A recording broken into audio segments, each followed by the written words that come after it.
The former head of the Equality Watchdog Service has publicly criticised the government over delays in implementing guidance on single sex spaces. The comments come after last year's court ruling, nearly a year now, from the Supreme Court, ruling how equality law should be implemented.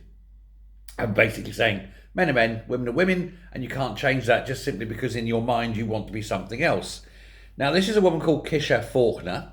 Her remarks were made, and she led the watchdog, she led the Equalities Watchdog until November last year. And the remarks were made because of the massive delays, really, of getting the guidance out for sort of the single-sex spaces and trans and all this that's being basically deliberately withheld by Bridget Phillipson. She's claiming that Bridget Phillipson is showing disinterest and disengagement when dealing with this issue, and has done so for quite some time. Now, the legal background on this is that it all centres on the guidance. Now, when this High Court or when the Supreme Court decision was made, the government said we will issue guidance to things like schools, local authorities, blah blah blah, on what this means.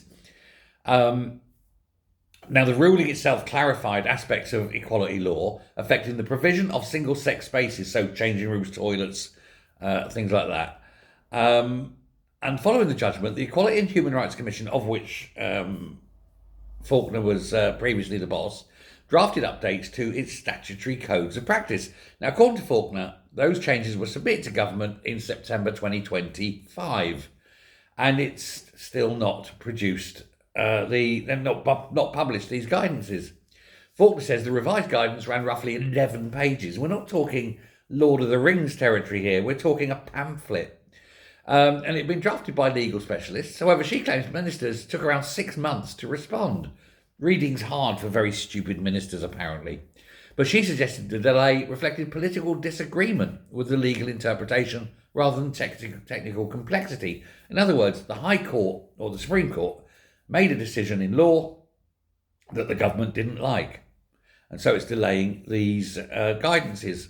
Now, there are also overlaps with legal challenges concerning whether female-only toilets could still be treated as single-sex while allowing access for transgender women or men. That challenge ultimately went in favour of the Equality and Human Rights Commission, and so single-sex toilets are for women only. It doesn't matter if you're a bloke who calls yourself Susan, wears slingbacks and an A-line dress. You go in the gents. Now, Faulkner argues that the delay effectively created a barrier to implementing the clarified law. And her view is that government is showing that it values process above progress, and that it's damaging the rights of women, and indeed the safety of women, it must be said. The issue remains one of the most contentious areas in British equality policy. And now Faulkner's latest intervention, now that she's actually left office, has reopened the debate on how quickly the government is moving. But of course the government don't want to do this. They think that the mentally ill are an important group. Oh, we must pander to the men who want to sit and watch young girls undress. But this is Labour, so it's not surprising. We know they're full of peds. So it's up to you. Do you want to vote Labour and let men watch your young girls undress? Or vote for a party of decency? And there are others. The same men should keep the hell out. Your call. Bye.